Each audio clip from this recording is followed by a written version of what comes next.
Okay, so just continuing where I left off in the second video, when I moved to Cortha Lakes, the bylaw officers here harassed me as well, and I did try to address that with the city. I never got any response. I sent letters twice, and but anyway, that's similar to what happened in Hamilton. And in St. Catharines as well, and Chatham and Guelph. Just pretty much everywhere I moved after I left Hamilton. But anyway, I stayed in Cortha Lakes because I realized that I couldn't run away from it. It was going to follow me no matter where I went. So just returning to what happened.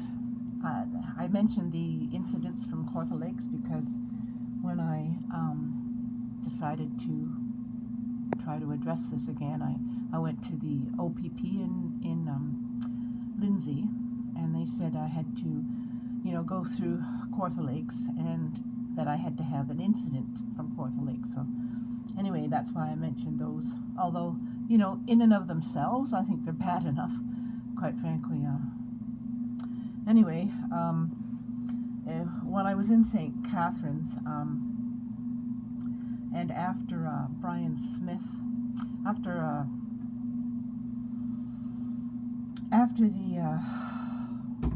the three men ambushed me at Brock University,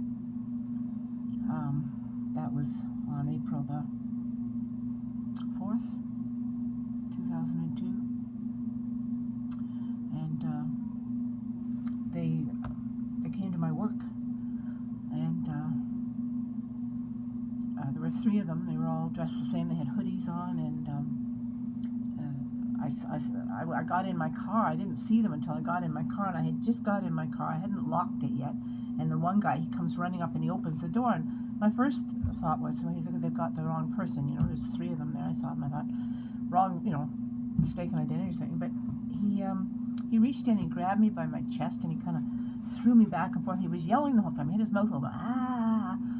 I got a good look at his face. He had a curved nose and kind of a moon face, big round moon face, eh?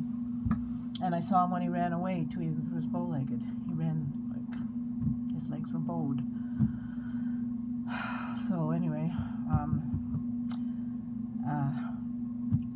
Larry Renier from Niagara Regional Police, he was the officer that responded. I went to campus police. I was really upset by it. It upset me. Before he left, he kind of, after he threw me back and forth like that, then he kind of reached back out of the car again, and he came back in. He threw an envelope at me, and it was sealed.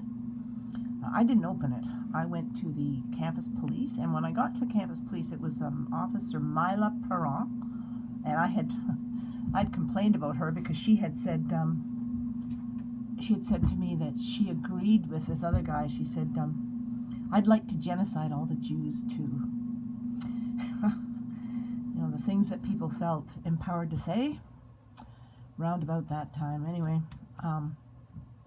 she was there, and I was trying to tell her that I'd just been assaulted, and she kept saying, open the envelope, open the envelope, open the envelope.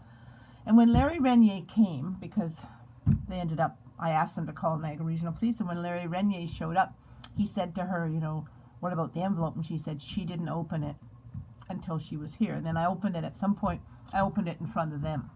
Anyway, it was an order to garnish my wages by Bill Kuchman, and he'd been told in February by officers Lott and Perini, not to quit bothering me at my work, because he had come onto campus and gone to the director of the department I worked for and demanded details about my pay. When is she paid? Where is she paid? How much is she paid? That kind of thing. Like, what the heck? Anyway, so he went to court without telling me, which is kind of illegal. You're supposed to tell people when you're taking them to court, but he didn't. He went to court and got an order to garnish my wages, and that envelope thrown at me. That was the first I knew about it, and I wasn't the garnishee. He told the police, oh well, I did open her door, but I just threw the envelope at her. I didn't assault her. Right, well, he didn't assault me. Yeah, that's right, he didn't. It wasn't him. It was this other guy with the moon face and the big nose. And he told them he'd sat in the parking lot for a week before the incident, watching me, trying to figure out my schedule. He told the police that I was a bad teacher because I didn't keep a regular schedule. I didn't keep a regular schedule because I was being stalked, and, you know, when people are being stalked, they're advised, don't keep a regular schedule. So, anyway, they got me, and Larry Renier, anyway, like, I wasn't the garnishee. He told the police, oh, I had to serve her. Like, as if that makes an excuse. Like, he could have served me anywhere. He didn't have to come to my work, you know, where police had told him not to come anymore, not to bother me at my work. He could have served me at my residence. He could have served me on the street. But no, he waited in the parking lot and watched me for a week. You know, what the heck? Anyway, and after that, you know, police told me through the women's shelter lawyer, Marion Wright. They told her, and she told me, that the police had said it wasn't safe for me to return on campus without a police escort. Well, I couldn't afford a police escort, so I was out of a job after that. You know what I mean? It was just end of term anyway. But I managed to get my marks in and everything. I dressed up in a disguise, went onto campus one Saturday or Sunday. I think it was Sunday, and I shoved my marks and everything and grades and everything under the door. And then I looked for another job. And then I got hit by the car. But anyway, I challenged that guy. I challenged him in court. Bill Coochman, I went to court. And it was after that, and that was a big travesty too. It was during this strike. There was a strike, and the judge, the Marion Wright, had advised me to get security guards to escort me to the courtroom and back.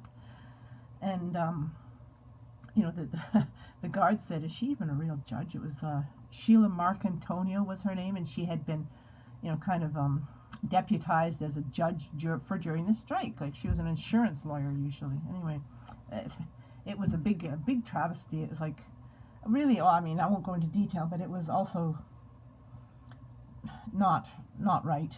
And anyway, then the guards, they escorted me right out of the courthouse and over to the library. And then this Art Reed guy came into the library and threatened me that, you know, your car is going to be hauled and you'll never walk straight again. And there was a witness. There was a guy there, and he had a newspaper article too. He kept shoving it. He kept saying, read this. And I said, no, go away. And the guy that was at the table, finally, he said, leave her alone. And then he said, well, your car is going to be hauled and you'll never walk straight again. So anyway, that was that. And when, I'm sort of jumping around here, I know, but when Larry Renier, he referred the case over to Detective Brian Smith. And Smith insisted that I attend the Ministry of the Attorney General Sexual Assault Center, even though I told him I don't think it was a sexual assault. Yeah, the guy grabbed me by my chest, but he didn't try to undress me. But Smith said, oh no, sexual assault. Anyway, so I went to this counseling center, and the counselor there, who identified herself just as Anne, she was a woman of mixed race who walked with a noticeable limp. I think she'd be pretty easy to identify as having worked there at that time.